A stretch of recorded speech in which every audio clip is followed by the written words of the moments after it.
जब से उत्तराखंड में आपदा आई है तब से आपदा से जुड़े किसी भी तार को कोई दूसरा छेड़ दे तो कांग्रेस को बड़ी तकलीफ होती है। सरकार ने कहा कि हम पुनर्निर्माण कराएंगे, गांव वैज्ञानिक विधि से दोबारा से बसाएंगे, ब्याज माफ कराएंगे, सूबे को सुरखाब के पर लगाएंगे। सब बहुत बढ़िया, अच्छा लगता है सुनने में, लेकिन सवाल ये कि तमाम बातें ये पूरी होंगी कब? खैर, वो और बात है। बीजेपी के एक नेताजी केदारनाथ से वहां की इमारतों में बिखरे पड़े शवों की तस्वीरें लेकर आए। जब से तस्वीरें दिखाई हैं तब से कांग्रेस की धुकी बढ़ी हुई है। कांग्रेस बीजेपी पर लाशें खोदने का आरोप लगा रही है, लेकिन अजय भट्ट की तस्वीरों ने कांग्रेसी अंतिम संस्कार के अंतिम होने पर ही सवालों की चादर तान दी है। अमिताभ अग्निहोत्री जी हमारे साथ पहले से ही थे। देहरादून आपको लेकर चलूंगा। हीरा सिंह बिष्ट हमारे साथ जुड़ रहे हैं, आप कांग्रेस की नुमाइंदगी कर रहे हैं। उमेश अग्रवाल जी आप बीजेपी नेता हैं। अविकल थपलियाल हमारे स्थानीय संपादक हैं। आप सभी लोगों से इस मुद्दे पर बातचीत करूंगा। तो नेता प्रतिपक्ष अजय भट्ट ने जब से केदारनाथ में पड़ी लाशों का खुलासा किया, जब से सरकार की पोल खोली, तब से केदार की घाटियां एक बार फिर गर्मा गईं। राजनीति उबाल मार रही है। कांग्रेस की सरकार और उनके नेता अजय भट्ट पर फर्जी फोटो दिखाने का आरोप पहले ही लगा चुके हैं। अब राजनीति चमकाने के लिए लाशों के साथ छेड़छाड़ करने के भी आरोप अजय भट्ट के ऊपर मढ़ दिए गए हैं।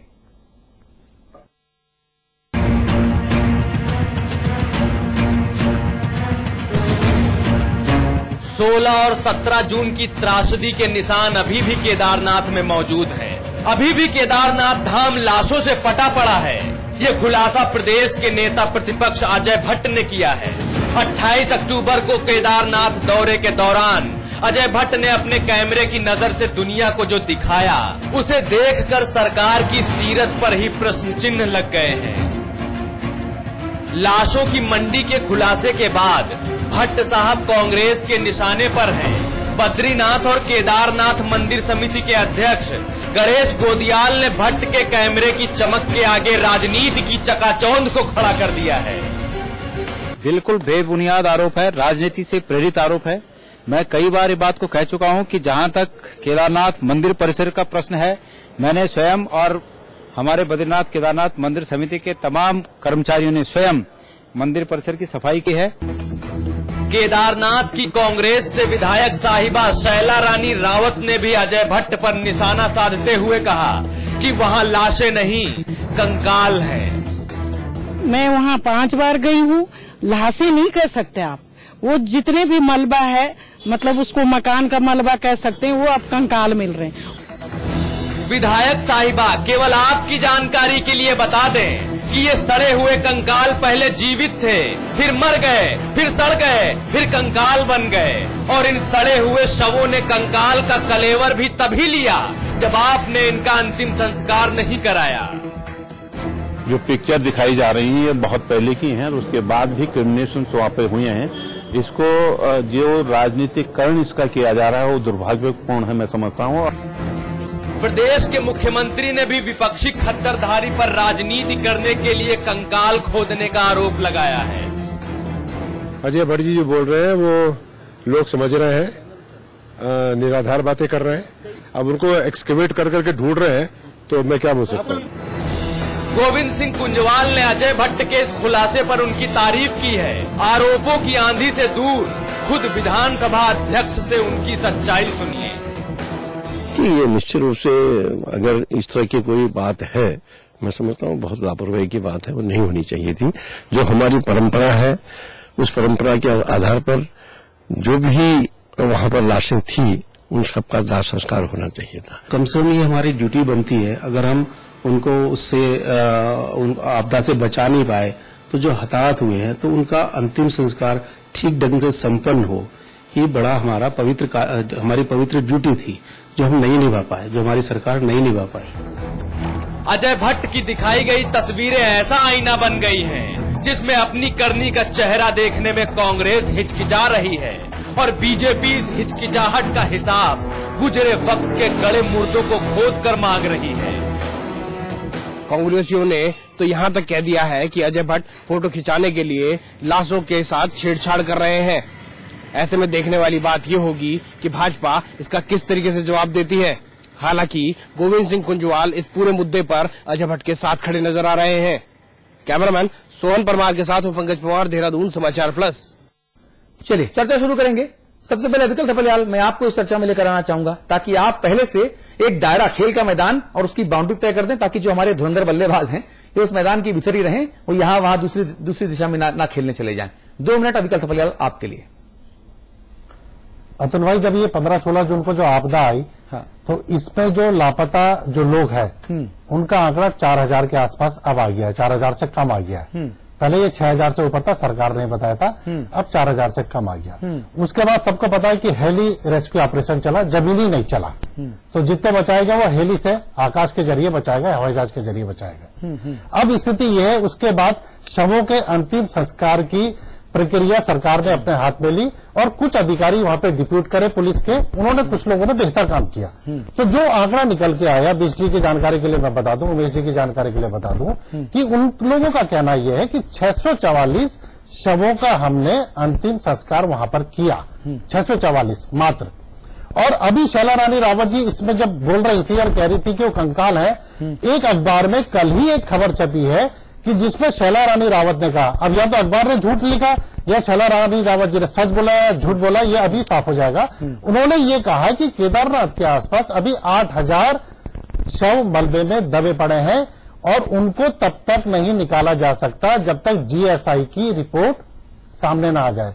अब ये समझ में नहीं आ रहा है कि जियोलॉजिकल सर्वे ऑफ इंडिया की रिपोर्ट का उन दबे हुए जो शव है उनसे क्या मतलब है, क्योंकि सरकार ने शवों को निकालने के लिए एक कंपनी को बाकायदा ठेका दिया था और उसमें अच्छी खासी रकम खर्च की गई कि ये उसको वहां से शवों को निकाल देंगे।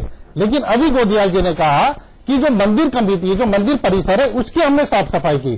तो मंदिर परिसर की साफ सफाई 20-30 मीटर के दायरे में की गई। उसके बाद वहां कनाते लगा दी गई और 11 सितंबर को जब पूजा हुई तो उस पूजा में उन कनातों के बीच से ही जो भी गया, वीवीआईपी या मीडिया कर्मी जो भी गए, उसी कनातों के बीच से गए, उनको दाएं बाएं कहीं नहीं जाने दिया गया। जो इतने स्वामी भक्त जो वहां पे डीएम थे या अन्य अधिकारी थे, उनका रोल बहुत अच्छा रहा सरकार के पक्ष में और इस पूरे मामले को दबा के रखा। अब ये मामला एक बार फिर उठा है, बस जिसकी हम बार बार चर्चा कर रहे थे। जी हीरा सिंह बिष्ट जी, आपकी जवाबदेही ज्यादा है क्योंकि आप सत्तारूढ़ कांग्रेस पार्टी की नुमाइंदगी कर रहे हैं। इतना कंफ्यूजन क्यों है भाई? आप कहते हैं, आप लोगों की पार्टी के लोग कहते हैं कि साहब ये तो फर्जी फोटो हैं। शैला रानी रावत भी दावा कर रही हैं कि साहब 8000 के आसपास जो शव हैं वो अभी भी 6 से 8000 के आसपास जो शव हैं वो अभी भी दबे हुए हैं और वो जीएसआई से इसका संबंध जोड़ रही हैं। कांग्रेस और सरकार, इनमें से ज्यादा कंफ्यूज कौन है? 2 मिनट आपके पास बिष्ट साहब। कांग्रेस बिल्कुल कंफ्यूज नहीं है, कंफ्यूज है तो भाजपा है। मैं भट्ट साहब का बहुत आदर करता हूं, सम्मान करता हूं। भट्ट साहब, अच्छा, उत्तराखंड में सम्मान करने की ये परंपरा बहुत अच्छी है भाई। ये तो सम्मान करते ही जो है सारी बातें कह डालो। ये संस्कृति है, ये यहाँ की सभ्यता है, विरासत है, इसको जिंदा रखना चाहिए। बहुत बढ़िया। मैं ये कह रहा हूँ कि भट्ट जी जब दौरे पे गए और उन्होंने कहा कि वहाँ लाशें बिखरी पड़ी हैं, चारों ओर बिखरी पड़ी हैं, मैं 2-4 बातें जो महत्वपूर्ण है। भट्ट जी चूंकि नेता प्रतिपक्ष भी हैं, उनको मंत्री पद का दर्जा प्राप्त है। अगर वहाँ लाशें बिखरी पड़ी थी, मंत्री जी को अधिकार है कि वहाँ के जिलाधिकारी और एसपी को तलब करते कि यहाँ आइए देखिए ये क्या हो रहा, क्यों नहीं उन्होंने किया। नंबर 1 सवाल। नंबर 2 बात, वहां पूजा हुई, दुनिया भर के लोग गए, हजारों लोगों ने उसके बाद जब व्यवस्था सरकार ने की, वो यात्रा की, वहां गए, पूजा की, देखा भाला, तब तक कुछ नहीं था। ये हो सकता है कि रेत के नीचे, बजरी के नीचे लाशें दबी, उससे इनकार नहीं किया जा सकता, उस बात को मैं मानता हूं। लेकिन जब मुख्यमंत्री जी ने और सरकार ने एएसआई जीएसआई को जिम्मेदारी दे रखी, कोई छोटी मोटी लोकल संस्था तो है नहीं, कोई सामाजिक ऐसी संस्था नहीं है, वो एक जिम्मेदारी से अपना काम कर रही हैं। और जो आप कुंजवाल जी को कह रहे हैं, उन्होंने समर्थन दिया। कुंजवाल जी के शब्द बड़े स्पष्ट हैं कि यदि ऐसा है तो बहुत गंभीर मामला है, बहुत लापरवाही। लेकिन यदि शब्द मैं भी कहूं, यदि ऐसा है तो गंभीर मामला है, लेकिन ऐसा है नहीं। इस पे राजनीति करने के आज क्या वहां बीजेपी के वर्कर नहीं है?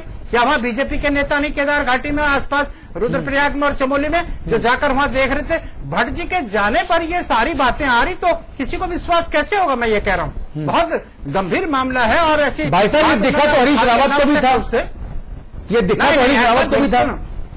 ऐसा नहीं, रावत जी भी गए, रावत जी ने भी कहा विकास के काम होने हैं, सड़क बननी है, पुल बननी है, लोगों को सुविधाएं देनी है, मकान बनने, वो हम स्वीकार करते हैं, वो काम चल रहा है, उसमें थोड़ा विलंब हो रहा है, लेकिन हो रहा है। लेकिन लाशें बिखरी पड़ी हैं, हाँ। ये बातें किसी के गले उतरने वाली नहीं है। हाँ। हम कह रहे अधिकारी हैं, सरकार है, बीजेपी की पार्टी भी वहां पर है, सक्रिय लोग हैं, ठीक है, उनको ये दिखाई दे रहा है आपका टाइम पूरा हो चुका है। भाई उमेश अग्रवाल साहब, ये मिथ्या आरोप लगाने की क्या बीजेपी की आदत हो चुकी है, जैसा कांग्रेस वाले प्रलाप कर रहे हैं? रिस्पॉन्ड कीजिए, 2 मिनट। अतुल जी, मेरा ये निवेदन है कि जिसका आदरणीय बीसी ने कहा है कि वहां पर कोई लाशें नहीं है, लाशें साफ कर दी गई हैं, हटा दी गई हैं। आप ये देखिए कि लगातार सैकड़ों हजारों लोग जो बाहर से आए थे, जिनके परिजन वहां दब गए, मर गए, वो रोते बिलखते यहां से गए हैं। लगातार लाखों हजारों की संख्या में लोगों के परिवार परिजन नहीं मिले हैं। ये बात का सबूत जो चिट्ठियां आई हैं या जो यहां पर लेखा जोखा है उससे अपने आप मिलता है। और सरकार ने भी समय समय पर 10,000 लोगों से ऊपर के मरने की पुष्टि की है। और उसके बाद 644 लोगों का यदि शव वहां पे दाह संस्कार हुआ, ये अपने आप में साबित होता है कि बाकी 9,000 लोग क्या वहां दबे हैं, क्या वहां नहीं हैं। और जहां तक लगातार कांग्रेस का एक प्रचार रहता है कि बीजेपी के लोग अनावश्यक बोलते हैं, ये बात तो पूरा विश्व जानता है, पूरा भारत जानता है किस प्रकार से कांग्रेस ने इस आपदा के अंदर काम किया, किस प्रकार से लापरवाही की। और आज भी वो 5 माह बाद वो लापरवाही सामने दिखती है। और जहां तक हमारे प्रलाप की बात है, मैं तो कहता हूं वहां के केदार घाटी के और आसपास के लोगों के आंसू सूख चुके हैं, उनका गला रुंध चुका है। और वो आंसू इस कदर तक सूखे हैं कि वो अब कुछ बोलने की स्थिति में नहीं है, सरकार कुछ सुनने की स्थिति में नहीं है। स्कूल बंद है, अस्पताल बंद है, कोई काम किसी प्रकार से आगे नहीं बढ़ रहा है। और जीएसआई का जहां तक आदरणीय बीजी ने कहा, जीएसआई तो आप एक तरीके से उसको तो एक जिम्मा दिया गया है कि वो टोटल उसका केदार घाटी का सर्वे करे, न कि जो आपका गौरीकुंड अगस्त मुनि से गौरीकुंड की सड़क टूटी पड़ी है, 69 किलोमीटर की सड़क है, आज तक वो क्यों नहीं बन पाई? 5 माह का समय बहुत होता है। इस 5 माह के समय में आज भी केदार घाटी के लोग त्राही त्राही कर रहे हैं। ना वहां राशन पहुंच रहा है, ना वहां महिलाओं के प्रसव की कोई व्यवस्था है, ना वहां हॉस्पिटल खुले हैं, वातावरण बना है। ये अपने आप में एक बहुत दुर्भाग्य की बात है। अमिताभ जी, देखिए, पहली बात तो मैं कहूं जो विष्ट जी ने कहा कि अजय भट्ट जी को ही क्यों दिखा, मैं इस तर्क को अस्वीकार करता हूं। किसी को भी दिखता, मेरे लिए ये महत्वपूर्ण नहीं कैमरा किसका है, मेरे लिए महत्वपूर्ण है पिक्चर क्या आई, तस्वीर क्या आई। मैं इस बात को भी खारिज करता हूं कि केवल कंकाले नहीं, चित्र बताते हैं और इतनी आंखें भी दुरुस्त हैं कि वहां लाशें हैं। लाश और कंकाल में अंतर करना केवल ऐसा नहीं कि कांग्रेस को ही आता है, हमको भी समझ है कि लाश क्या है और कंकाल क्या है। सबसे बड़ा सवाल, जीएसआई और एएसआई का कोई रोल नहीं। दुनिया के किसी देश में पुरातात्विक और इस विभाग से जुड़ी एजेंसियों ने कभी लाशें निकालने का काम नहीं किया। लाश से उनका क्या लेने देना है, लोकल एडमिनिस्ट्रेशन का काम है। वहां बैल पड़ा है कि आदमी मरा पड़ा है, इससे भारतीय पुरातत्व विभाग को क्या लेना देना। ये अजब मजाक हो रहा है कि भाई उसको ठेका दे दिया, वो देखने बड़ा गंभीर मामला हो गया, बड़ी एजेंसी है, किसी को घुसने नहीं दे रही। ऐसा थोड़ी ना हो जाएगा, ऐसा कैसे हो जाएगा? कल को आप कहते हो राशन भी वहां इसलिए नहीं पहुंचा पा रहे चूंकि जीएसआई को दे दिया इलाका। अरे जीएसआई को इमरजेंसी लागू कर दी क्या उसने? उसका बहुत सीमित काम है। इस बात को पूरा प्रदेश समझे, वहां की जो प्राचीनता है, जो ऐतिहासिकता है, वो अक्षुण्ण कैसे रहे। अगर कहीं खंडित हुई है तो उसको कैसे पुनर्निर्माण किया जाए, इतने तक के लिए उसका ताल्लुक है। इसके आगे पीछे उसका कोई ताल्लुक नहीं। फिर सारी जिम्मेदारी कलेक्टर और कप्तान की, एसडीओ और बीडीओ की। ये अजब घालमेल हो रहा है उत्तराखंड में भाई, जनता को बहलाने फुसलाने और गुमराह करने का काम हो रहा है। पुरातत्व विभाग का क्या लेना देना लाशों के कारोबार से? जो लाशें दिख रही है, हाथ में चूड़ी और अंगूठी दिख रही है, महिला का मांस दिख रहा है, हड्डी नहीं है, उनको झुटला दे। जो आंखों ने देखा उसको भूल जाए और आप जो कहो उसको मान ले, मुझे ये स्वीकार नहीं। जी, 3 मिनट का एक फ्री स्टाइल बाउट करेंगे। हीरा सिंह साहब, जो तस्वीरें दिख रही हैं, जो वीडियो हम भी दिखा रहे हैं, जो स्टिल इमेज हम भी दिखा रहे हैं, एक सिरे से अगर कांग्रेस पार्टी और सरकार ये कह दे कि सब गलत है, सब झूठ है, तो फिर जो आप लोग वक्तव्य दे रहे हैं लगातार of the record, on the record, तब उनकी वैल्यू थोड़ी बहुत है। लेकिन आप लोग ये भी कहने को तैयार नहीं है। अभी ऐसा की बात आई, इंसान है, मानव है। बिष्ट जी, अगर उनको बिष्ट जी, हम बहुत फोकस्ड रहेंगे आज। हमने आपसे ये कहा, या तो आप ये कहते हैं कि अजय भट्ट साहब और समाचार पर जो वीडियो दिखा रहा है ये सब फर्जी है, तो फिर कह दीजिए, तब आपके तर्कों में दम माना जाएगा। आप एएसआई, जीएसआई और तमाम दूसरी एजेंसियों का नाम लेकर क्या इंसानी लाशों को झुठला देंगे जो वहां बिखरी पड़ी हैं? मैं एक बात करना चाह रहा हूं जी। तमाम हिंदुस्तान के लोग, लोकल लीडरशिप, लोकल सामाजिक संगठन, लोकल राजनीतिक पार्टियां सब वहां पर केदार घाटी के आसपास, रामबाड़ा हो चाहे हमारा केदार घाटी हो, कहीं भी सब लोग आते जा रहे हैं। ऐसा कुछ नहीं कि प्रतिबंध है या इमरजेंसी लग गई है। क्या केवल भट्ट जी के पास ही वो शक्ति थी जैसी महाभारत में संजय के पास? तो आप कर दीजिए ना कि भट्ट साहब की तस्वीरें झूठी हैं। आप ये भी नहीं कह रहे हैं। आप भट्ट साहब पर क्या स्टोरी करते हैं कि आप नेता प्रतिपक्ष हैं, संवैधानिक पद पर बैठे हैं और आप इस तरह की अनर्गल बातें कर रहे हैं। सरकार को केस करना चाहिए भट्ट साहब के ऊपर। कहीं वो बात हो सकती है, संभावना दबे की हो सकती है, उससे हम इनकार नहीं कर रहे। तो फिर खारिज करने के लिए चीख कर तमाम कांग्रेसी बड़े बड़े दावे क्यों कर रहे हैं? पहले जांच करा लीजिए, फिर दावे कर लीजिएगा। प्रगति होनी है, अभी विकास के काम होने हैं, निर्माण का कार्य होना है। हम बड़े दावे नहीं करने वाले, जो हकीकत है उसको हम। उमेश जी एक मिनट उमेश जी एक मिनट, मैं ये नहीं समझ पा रहा, हिंदुस्तान में जितने बड़े बड़े घोटाले खुले, अंतुले का इंदिरा प्रतिभा प्रतिष्ठान का घोटाला खुला था, मिस्टर जी को शायद स्मरण हो, महाराष्ट्र के मुख्यमंत्री थे अब्दुल रहमान अंतुले। एक ही आदमी ने देखा ना, कारगिल में घुसपैठ एक ही गलरिये ने देखी ना, तो आप ये कह दोगे अच्छा पूरे सब आर्मी को नहीं दिखा, आईबी को नहीं दिखा, रॉ को नहीं दिखा, इस गलरिये को कैसे दिख गया? अच्छा जी, किसी को भ्रष्टाचार महाराष्ट्र में नहीं दिखाई दिया, इस आदमी को कैसे दिख गया? ये तर्क नहीं है। क्या दिखा, क्या सरफेस पर आया, वो महत्वपूर्ण है। वो काम उमेश अग्रवाल जी ढूंढ के लाए, अविकल थपलियाल जी ढूंढ के लाए, आदरणीय हीरा सिंह जी विस्ट के कैमरे में आए, अतुल ढूंढ के लाए, इससे क्या फर्क पड़ता है? बहस इस पर होनी चाहिए कि वहां लाश है कि नहीं, और बहस इस पर हो रही है कि अजय भट्ट क्यों लाए? जी बिष्ट जी जवाब दीजिए। ये तर्क ठीक नहीं है। नहीं, बिल्कुल मैं ये कह रहा हूं, अगर लाशें हैं सरकार को गंभीर होकर उस पर जांच करनी चाहिए। इसीलिए मैंने मेरा सवाल पूछा था कि कांग्रेस पार्टी ज्यादा कंफ्यूज है या कांग्रेस की सरकार ज्यादा कंफ्यूज है? जिला प्रशासन वहां पर है, मंदिर समिति है, अगर है तो बहुत गंभीर मामला है, उसकी जांच होकर कार्रवाई होनी चाहिए। जी कार्रवाई होनी चाहिए। देखिए कोतवाल कह रहा है कि चोर को पकड़ा जाना चाहिए। भाई उमेश अग्रवाल साहब, ये तो गजब तर्क हो गया। मैं तो अतुल जी बीस जी से सिर्फ दो बात पूछना चाहता हूं। बीस जी आप ये बताइए कि इस आपदा में कितने लोग मरे हैं और कितने लोगों का जहां संस्कार हुआ है? केदार घाटी के अंदर 4000 खच्चर वाले थे, 12,000 लोग देश से प्रदेश से बाहर के लोग थे। आप ये बताइए कि 644 लोगों का अगर संस्कार हुआ है तो बाकी लाशें कहां गई? आज आप नेता प्रतिपक्ष अजय भट्ट जी को कोस रहे हैं। अजय भट्ट जी पूरी भारतीय जनता पार्टी है, भारतीय जनता पार्टी की जिम्मेदारी है आप लोगों के कुकर्मों को बाहर रखना, आप लोगों की विफलता को बाहर रखना। जिस तरीके से आपने अपनी विफलता छिपाने के लिए 11 सितंबर को वहां पर एक पूजा कराई और उसके लिए 90 करोड़ रुपए का आपने मीडिया को एडवर्टाइजमेंट दिया और पूरे के पूरे 10 जनपद तक ये आवाज पहुंचाने की कोशिश की, पूरे देश को ये आवाज पहुंचाने की कोशिश की कि केदार घाटी में सब कुछ ठीक हो रहा है। अगर उस ढोल के पोल को अजय भट्ट जी ने खोला तो आपको मिर्चें लग गई, आपको परेशानी पैदा हो गई और आपने अजय भट्ट जी को ठीक है बिष्ट जी, ये सारे सवाल बहुत वैलिड हैं।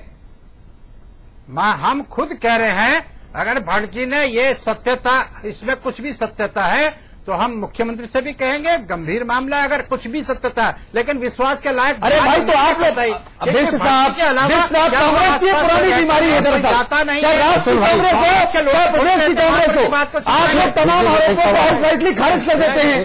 एक बात मैं कहूं, ये दिक्कत है। कांग्रेस दिन को रात को कहती है भाई। अतुल एक मिनट, जब आप किसी बात को सुनने से पहले ही खारिज करते हैं हुजूर, तो हम कैसे मान लें आप गंभीरता से जांच कराएंगे? तो आपकी मंशा में सवाल है, सुनना तो जाए, पहले तुम खारिज मत करिए। पहली प्रतिक्रिया सरकार की, कांग्रेस की ये आनी चाहिए थी कि हां, अगर ऐसा है, चिंता की बात है, सरकार ईमानदारी से अजय भट्ट जी से बात करेगी और जांच कराएंगे मिलकर वहां। ये तो प्रतिक्रिया आई नहीं। सबने कहा अजय भट्ट लाशों पर राजनीति कर रहे, भाजपा राजनीति कर रही, फला राजनीति कर रहे, उन्हीं की आंखों में कौन सा चश्मा लगा है जो उन्होंने देख लिया। ये कोई तर्क होता है? जी अध्यक्ष साहब बताइए।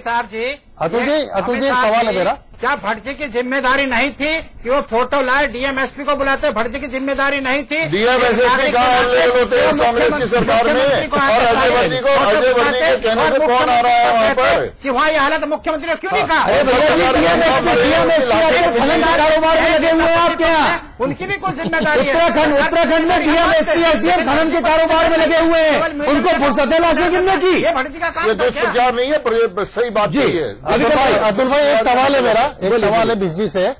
जब 11 सितंबर की पूजा शुरू होने वाली थी, उस समय जो कई जो तीर्थयात्री वहां मरे या लापता हो गए, उनके परिजन केदारनाथ जाना चाहते थे। इन्होंने कहा कि इमरजेंसी नहीं लगी थी। उस एरिया में पूरी तरीके से इमरजेंसी लगा दी गई थी, पुलिस के हवाले कर दिया गया था, और जो वो तीर्थयात्री थे उनके परिजनों को जबरन रोका गया, उनको ऊपर नहीं जाने दिया गया। वो अपने हिसाब से जाना चाह रहे थे। एक सवाल ये कि इमरजेंसी आपने लगाई। दूसरा सवाल ये कि अभी आपने कहा कि अधिकारियों को दंडित किया जाना चाहिए था।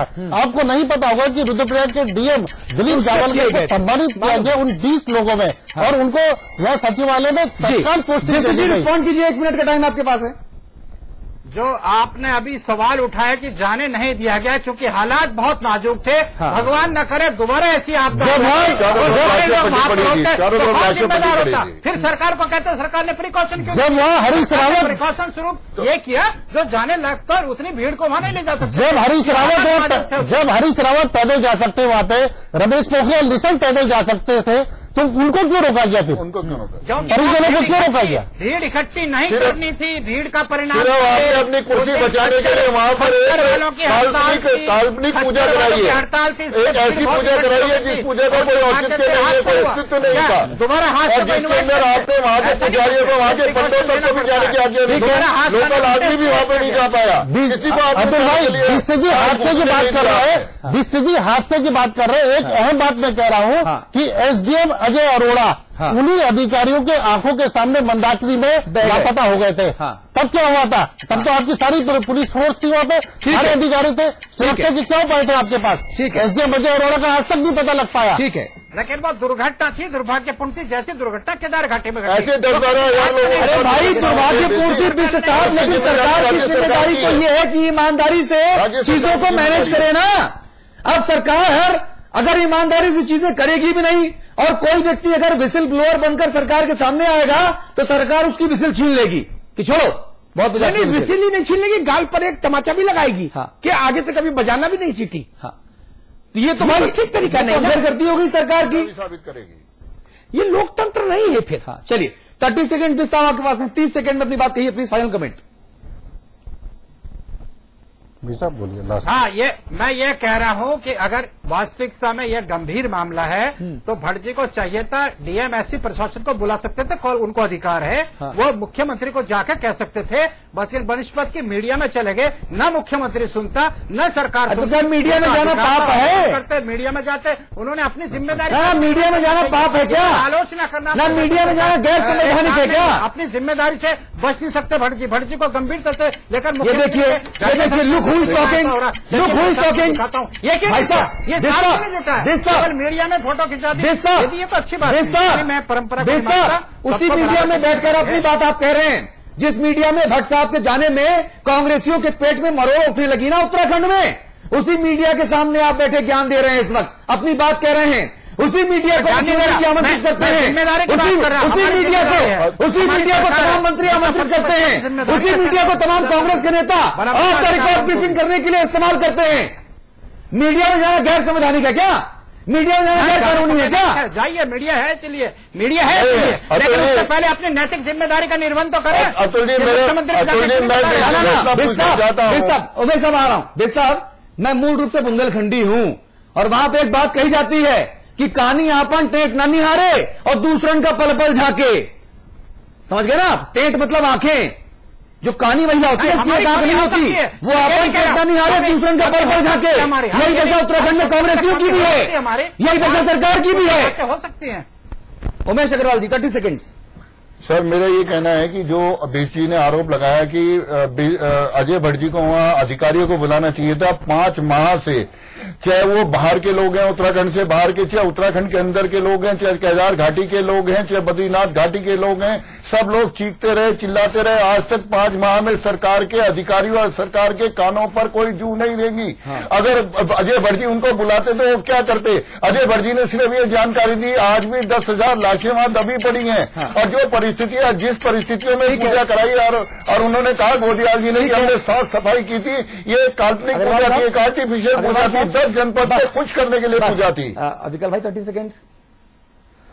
अतुल भाई, जिन अधिकारियों ने लाश छुपाने का काम किया, एक आपराधिक कृत्य किया, उसको सरकार ने ऐसे सम्मानित किया, ऐसे 20 लोगों को, उसमें कुछ लोगों ने ठीक काम किया, मैं ये कह रहा हूं, ऐसे सम्मानित किया कि जैसे कारगिल युद्ध जीत के आए हो।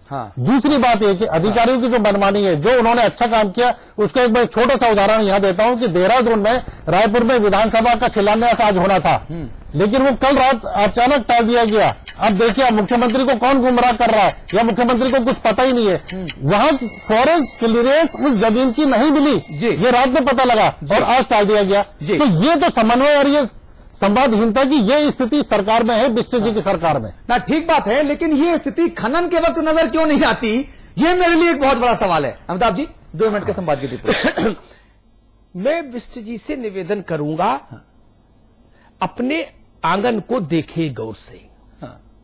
कुंजवाल जी भी वरिष्ठ नेता हैं प्रदेश के और संवैधानिक पद पर बैठे हैं, विधानसभा के संरक्षक हैं, अध्यक्ष हैं, विधायिका के संरक्षक होता है अध्यक्ष। वो अजय भट्ट की तारीफ कर रहे हैं, आप कह रहे हो कि अजय भट्ट कौन होते? ये आपको नहीं लगता उत्तराखंड तमाशा बन रहा है देश की नजर में? कोई कुछ भी बोले जा रहा है, कहीं से भी निकल के भागा जा रहा है, अफरा तफरी का माहौल है, वाणी पर संयम नहीं। या तो कुंजवाल साहब से कहिए कि आप कुर्सी छोड़िए, आप आए बाय साहब बोलने लगे हैं। लेकिन अगर विधानसभा अध्यक्ष कोई बात कह रहा है तो उसकी गंभीरता को समझना होगा। विधानसभा अध्यक्ष और नेता प्रतिपक्ष दो लोग अगर कोई बात कह रहे हैं तो उस बात को हल्के में लोकतंत्र में कैसे ले? ठीक है। और दूसरी बात जो मैंने पहले दिन जब ये इशू लेके आए थे तो मैंने कही थी, उन अधिकारियों को ढूंढिए और दंडित करिए, वो किसी के चहेते हो, वह लोग पाप के भागीदार हैं, वह लोग उतने निकृष्ट और जघन्य पाप के भागीदार हैं जिन्होंने करोड़ों रुपया खर्च कर दिया और टॉर्च लिए घूमते रहे और लाशें नहीं मिली।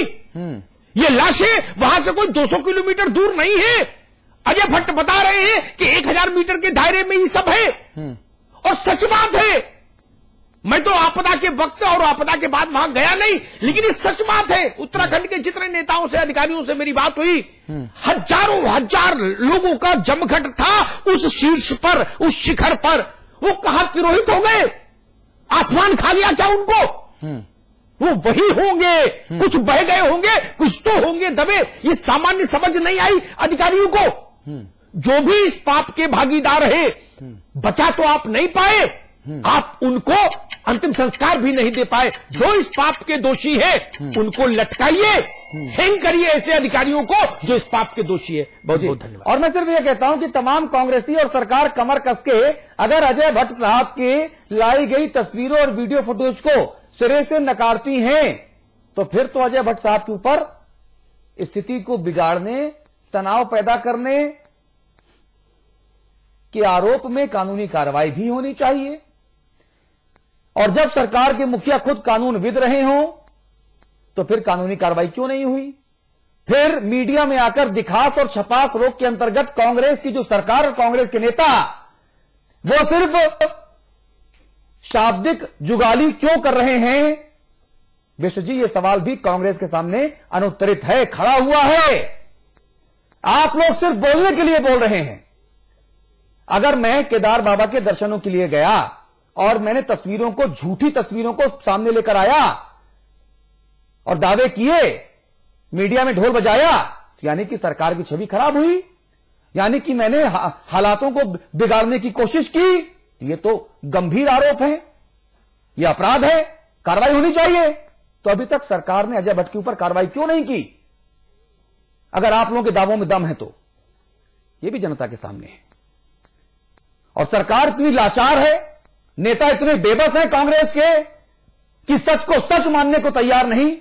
यह उत्तराखंड का दुर्भाग्य है और इसीलिए आम उत्तराखंडी अभिशप्त है आप लोगों के शिकंजे में रहने के लिए।